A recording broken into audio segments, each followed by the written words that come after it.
Welcome, everyone. Welcome to Empowering Beyond Digital and Navigating During Our Crisis. We have a wonderful panel today to go through and give their thoughts and lessons learned about the pandemic and how they were able to take their companies and represent boards as well during this time and see the changes that had to happen in a real-time basis in a global pandemic. I'm Jim Rinaldi. I'm an Avasant Fellow and also the Chief IT Advisor at Jet Propulsion Laboratory and a former CIO at JPL. And so with that, I'd like to start with our panel. And I'll start with Carlos Hernandez, who's the former Chief Executive Officer for Fluor Corporation.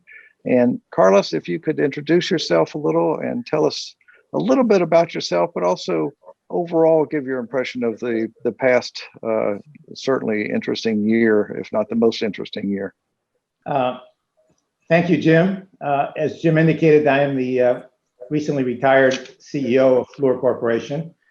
Fluor is an engineering, procurement, construction, and fabrication company with operations worldwide and in 6 continents.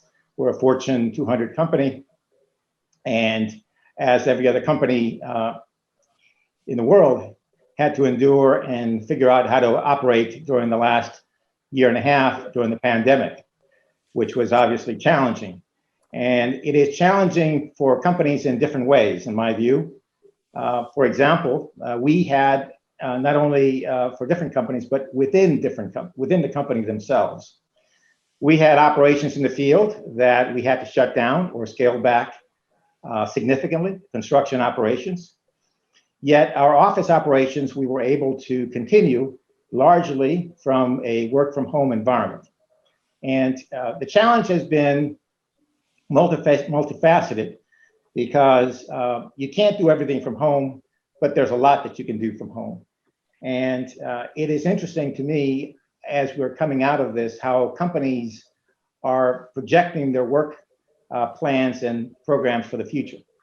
I think that those plans are going to be different for different companies, different within different functions in the organization, and even for different within the employees themselves. But so were our clients. So one thing that I want to emphasize is that our clients were remarkably cooperative in working out how we proceeded. And hopefully that'll lead to future cooperation in a broader sense. So those are just some of the early perspectives that I have. So Jim, I'll pass it on to you. Thank you, Carlos. And I'd like to welcome Chris Wong, the CEO and founder of LifeSite. And Chris, if you could introduce yourself and your company and just a brief experiences you went through. Thanks, Jim. Thanks to Avasant as well for having me. And thank you, Ray, as well, right, who is a board member for us. So yeah, my name is Chris Wong. I'm the CEO and co-founder of a company called LifeSite. LifeSite has been in business for close to 6 years, actually. It's worth noting that we are a young, small company, nimble, fortunately, as well, given it's appropriate that the name of the session is called Navigating During a Crisis, because certainly the pandemic has presented a number of challenges, whether it's, as Carlos mentioned, team, customers, business and business model. So, by background, I've got 30 plus years in enterprise software and have exited 8 companies prior to LifeSite. And I think what's fantastic is that while many companies really focused on what they could do to stay alive as a business, we were able to not only do that, but we found a solution where we were able to thrive and really help out many companies during this pandemic. And I'm very interested in talking about that today. Thank you, Chris. And I'd like to introduce my colleague from Avasant. He's a fellow and he's chairman of the fellows program at Avasant. Also a former executive vice president in many companies, including Fluor, and currently a board of directors member at multiple companies. So Ray, welcome, and please introduce yourself. Thanks, Jim. Appreciate it. Appreciate you coordinating this and appreciate Carlos and Chris participating. Yeah, I'm looking at it right now. First of all, I was with IBM for 21 years, and then I had a couple small companies I worked for, and then I worked for Fluor for the last 20 years as executive vice president of supply chain and also information technology. And COVID hit just at the same time as I was retiring, but I was on several boards, and one of the boards that had a biggest impact on was Security Mutual Life Insurance. And I'm looking at it from a board member perspective at Security Mutual. Security Mutual or life insurance companies are, it's over 100-year company. They had never worked from home before, ever. They are in New York. And so everybody has heard all of the dilemmas that go on with Governor Cuomo in New York. And so they immediately had to shut down the company, send everybody home. And it was very, very traumatic for the entire company and the board of directors. We had many, many calls. Luckily, their head of information technology, Scott Silvestri, who updates me regularly as we have a cybersecurity and information technology committee on the board, laid out and implemented almost overnight a complete secure architecture and the issues around cybersecurity that you're faced with. And you can imagine in an insurance company who held many policies of many people who passed away, you had dynamics going on all over the place. And so they survived, and they're stronger now for it. But they virtually had to become a new company and a new, really a new management team, because managing people virtually is a totally different animal from a management and executive perspective than it is, seeing everybody every day. So with that, Jim, I'll turn it back to you, and interested in following up on our conversation here. Well, thank you, and thank you all three for being here. This is the experience and what you each have had to go through in navigating through this global pandemic. And Carlos, you're just recently retired, but you were the CEO of a global company that had global clients, and that must have had a huge impact on your business and your employees. And I wonder if you could describe a little bit of that impact and how you were able to get through this and get the company through such a challenging time. Yeah, no, definitely it was a very challenging time. I think one of the interesting things that I learned during this period is how different the reactions were in different parts of the world to this pandemic. As I mentioned before, our office people behaved a certain way. The field people had to behave a certain different way. But interestingly enough, in certain parts of the world, for example, in Asia, our employees very much preferred working from the office. Their office conditions were very accommodating and very favorable to them. And so they wanted to come back as quickly as they could. We obviously had to send everybody home. We complied with the local laws of every jurisdiction where we were operating. And yet in the Americas and even in Europe, people very much like the idea of working from home. I think that it's, as I listen to what companies are beginning to do now, everybody's got a different model. We, for example, at Fluor had just invited all of our corporate employees to come back into the office. We had about 25, 30 people that were coming in regularly, but 150 or so who were working from home. Of those 150, only 4 have come back. Now, I think management is going to have to be a little bit more prescriptive in what they want, because sometimes you need that face-to-face interaction in person. I think with respect to our clients, which are very large companies, large oil companies, their constraints were even stricter than ours, no more safe than ours, but nevertheless stricter. And so we were sometimes bound by what they were doing. But for example, I know of somebody with a company that's going to go back to work 3 days out of 5, in the office, and then 2 days at home. I know some people. I've got a daughter who's a lawyer who hasn't been in the office for a year and a half. And what I tell people is, I think the model is definitely not set in concrete yet. It's going to be evolving, and it's going to be different for different people. I think from a career perspective, if I'm advising somebody about how they should behave, if you want to advance in a corporation, the exclusively work from home model is not in your best interest.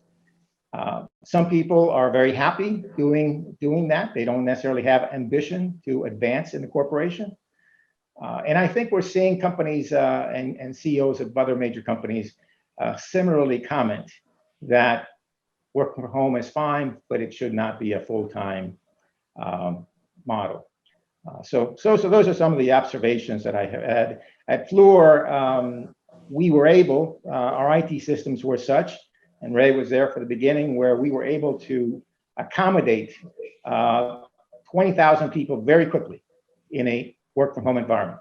And that was obviously to our benefit. We had very strong systems capabilities. And so we were not slowed down in any way in that way. So let me ask a follow-on real quick. This last year you had to react to it, probably some planning for disasters, but not necessarily on a global scale. This year is more of how do you get through this year? Is this year going to be more of a telling year than last year was? I think in a way it will. I just thought of something that one of our clients told us at the beginning of the pandemic. Very, very large oil company said, well, we're doing some scenario planning, and we're planning for this pandemic to last, in the first scenario, 30 days, in the second scenario, 90 days. Well, obviously those scenarios didn't pan out. But we all pretty much quickly adjusted to an indefinite pandemic period. Now that we're beginning to see the curve flattening, we're beginning to see with the vaccine that we're going to be able to come back to work. It's going to be a little bit challenging because we're going to have to figure out how we motivate the employees that don't want to come back to work to come back to work. Now, working from home is very much an inducement in the hiring of new graduates and young people. But as I said before, I think it's going to be a mixed model. It's not going to be one way or the other going forward. So it's now a matter of adjusting and optimizing our costs. Real estate costs, for example, a lot of companies are saying we're not going to have the same kind of real estate costs that we've had in the past because we're not going to need that much space. We can have hotel offices that were popular 20 years ago. I think those may very well become part of the future, where people have, come in a couple of days and then go back home. So yeah, I think the future is being now defined by different companies based on their individual needs, their kind of business that they're in, where they work, and you're going to see a lot of different models. Thank you, Carlos. Chris, your company had to pivot during this time. Maybe you could describe sort of, how did it have to pivot, but also the impact on your business and impact on your employees as well. And how do you plan for the future? What's the future of LifeSite that you see? And is this year also defining for you? So I just threw 3 or 4 different questions at you. So feel free to take them any order you wish. It's been an unbelievable journey, Jim. So for those of you who aren't familiar with LifeSite, which is probably the majority of you, the foundation and core of our solution as a company is and remains that of a digital vault for individuals and families and trusted people and businesses, right, to basically protect, share, and manage all sorts of sensitive information. So it's information, health, wealth, financial, personal. So we were basically, when the pandemic started, the emphasis for pretty much everyone was rightfully placed on individuals finding testing and protecting themselves and their families, and we were all very aware of that. But from a business perspective, the challenges for companies that we had been talking to and that we were talking to in leadership, like Ray and Carlos and Fluor, for example, and as Carlos talked about, as an essential business or an organization, the challenge was to try and find a way to stay open and find a way to get testing for your employees, right, and your team so that you could stay open. In fact, kind of during that time for us, what we found was that our traditional market or business essentially froze like it did for many companies, and we essentially had to figure out different ways not only to survive but other businesses that we could leverage our technology into. And that's where we made, as you referred to, Jim, the quote unquote pivot. And what that pivot was that we basically pivoted to taking our foundational technology. We were fortunately able to work with one of the top COVID testing companies at that time, a lab in California. And what we did was we effectively assembled what we called a turnkey corporate testing solution, where we could go to corporations, we could provide the testing, so take it to them versus having their workers go find it, figure out a way so that they can basically get the test for essentially free, billing it through managing the process for billing through private insurance, or assessing at that time the CARES Act, right, Family First, authorization, and then allowing them to test their employees, whether it's multiple shifts or cross locations, but then most importantly, taking the data that was had resulted out of the testing, putting it into our LifeSite wellness application, and then presenting the results so that a company could effectively manage a testing program, keep the environment safe, and then for those who had to work together, whether it was a factory, a food processing plant, we even started working with churches and sports teams, right, to remain and stay open. So what's fantastic is that we continue to do that today, and we've got some great stories around. We saved distribution centers who were effectively closed and losing. We have one in particular that was losing close to $10 million a day, and we helped them reopen in essentially half a day. And then, as many of you may be familiar with, there's been a number of OSHA kind of compliance when you have an outbreak, and we've been in situations where the companies have told OSHA that they're working with LifeSite, and because they're working with LifeSite and utilizing our solution and our program, that they can remain open and stay open, and then we handle all the compliance reporting from that point. But I think, as Carlos mentioned, transitioning, we now see a greater emphasis placed on the vaccine, which is wonderful, right? We are starting to see the curve flatten. We are starting to see more of an emphasis for companies. But as they transition the vaccine, many of you may be familiar, certainly those in Santa Clara County. Santa Clara County last week announced that they were going to mandate that all companies, doesn't matter your size, had to effectively track vaccinations for all employees. And for employees who were not vaccinated, you still had to report the progress. So now what we've done is that we basically have reconfigured the system to help companies like that. And as you would expect, our phone is ringing off the hook. And we don't think it's just Santa Clara County. We actually think that's going to be adopted across the state, if not adopted by other regions in the United States. So, for us, it's effectively becoming a kind of a health verification system or process, right, to help these companies manage not only the tests that they traditionally have used, but also vaccines so that they can open safely. And hopefully, in the case of Carlos, right, we can get more than 4 people to show up to the office, right? We can get the majority of the people there, and they'll feel as safe as they are in the office as they are at home. So that's really what we've been working on, Jim, for the past year and a half or so, and expect to continue. So, Chris, let's say we get through all this and we're now back to somewhat of whatever new normal is. Does that change your product, or do you emphasize the other parts of your product suite? And how would you do that? Yeah, I think that what's here to stay for us is an emphasis on health and safety, right, for corporations, right? Having all this information in a dashboard handy for HR organizations, whether it's this pandemic, right, or something else that's as endemic moving forward. And we still don't know a lot around this pandemic. We think this is here to stay. As we talk to organizations, Goodwill's a great customer of ours. They had done testing prior to the pandemic. That they expect to continue to do it, and we were working with labs across the world, honestly, right, who are also continuing to do testing, but doing it from a corporate HR perspective. So we'll continue to do that, we believe, and then also, right, our traditional business around just offering the digital vault and digital vaulting technology.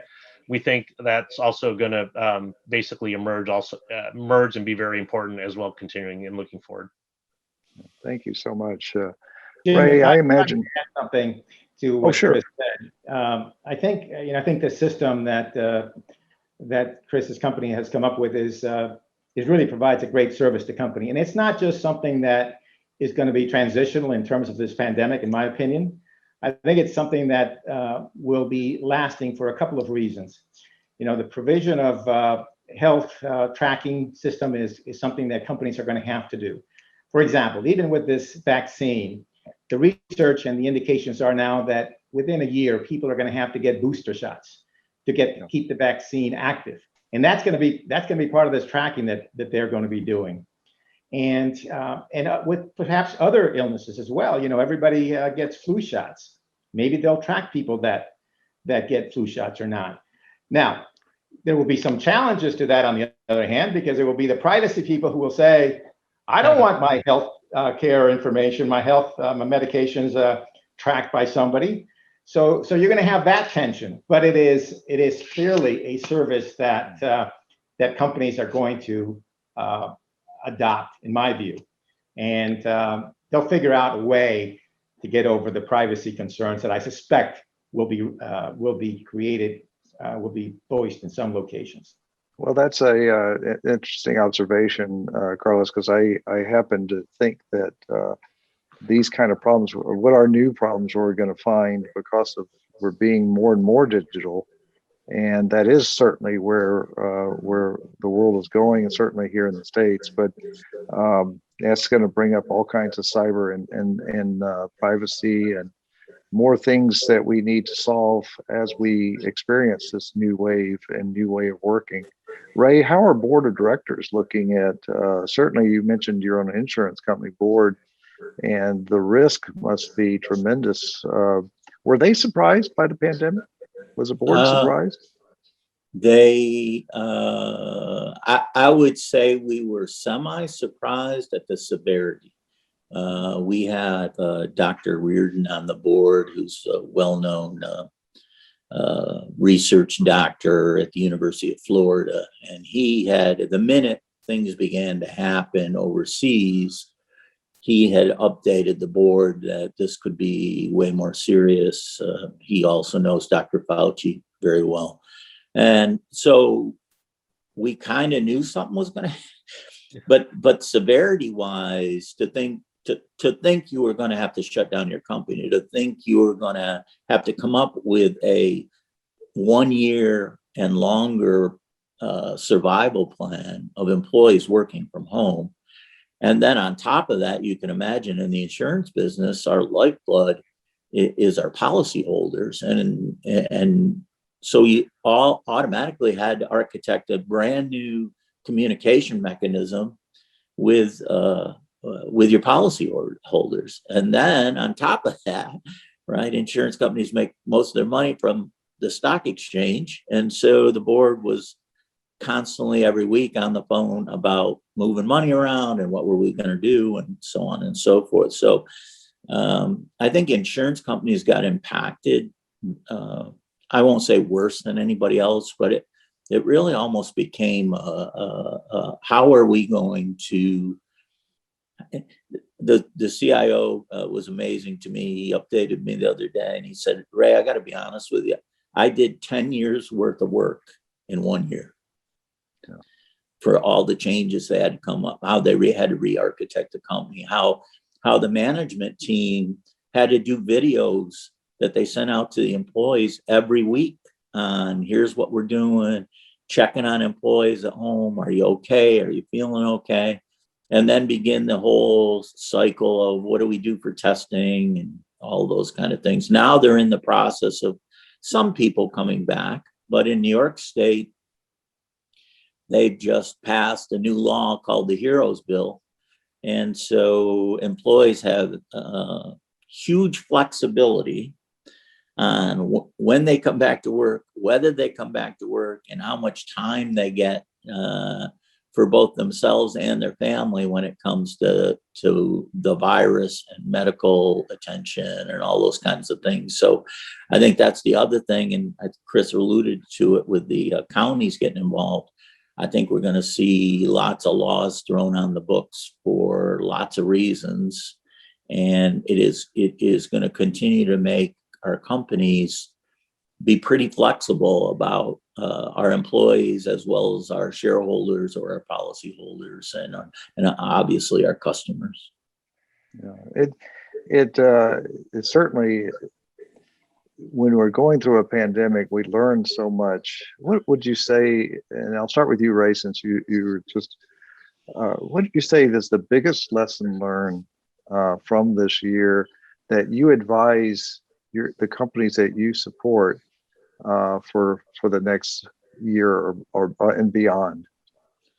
I think maybe the largest thing that I've seen is if you have not built information technology and a cybersecurity plan that has tremendous flexibility, you are behind the curve. You could easily go out of business. The companies who had strong leadership in that area had architected, not necessarily for the pandemic, it was more architected their systems to be flexible and have people be mobile and have the cybersecurity to support that and have encryption at rest on data and all of those kind of key things. I think they lose, and I think going forward, most of them are going to go out of business. Carlos, what are your thoughts? What is the biggest lesson learned, and you're on mute, but what is the biggest lesson learned that your takeaway and your successors, someone's had to step into your shoes. So how do you pass that lesson learned on to them? And what is that lesson learned? What is the biggest one? Well, the biggest lesson that I've taken from this is the tremendous capacity of workforces to adapt to a completely different work model than what we have been used to. As Ray mentioned, we had the capacity to work from home, and we did it effectively very quickly. The other thing is that people themselves are learning what works best for them.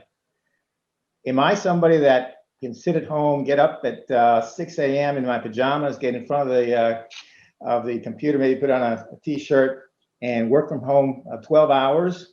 Or do I need to go to the office and have that social interaction on a casual basis that has so many benefits? So, and I think people have kind of figured out what camp or what side of that they fall in.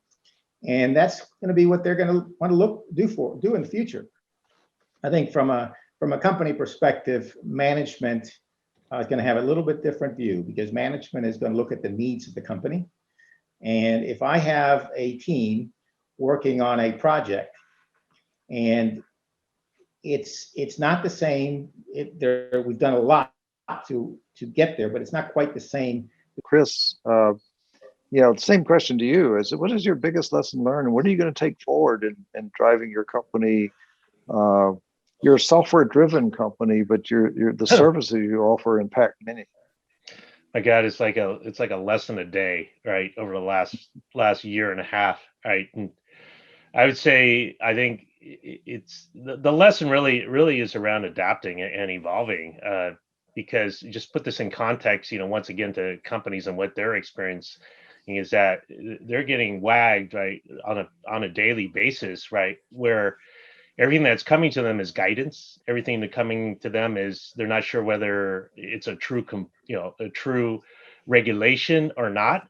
And I think what we're starting to see is we're starting to see companies just really taking the bull by the horns and going beyond.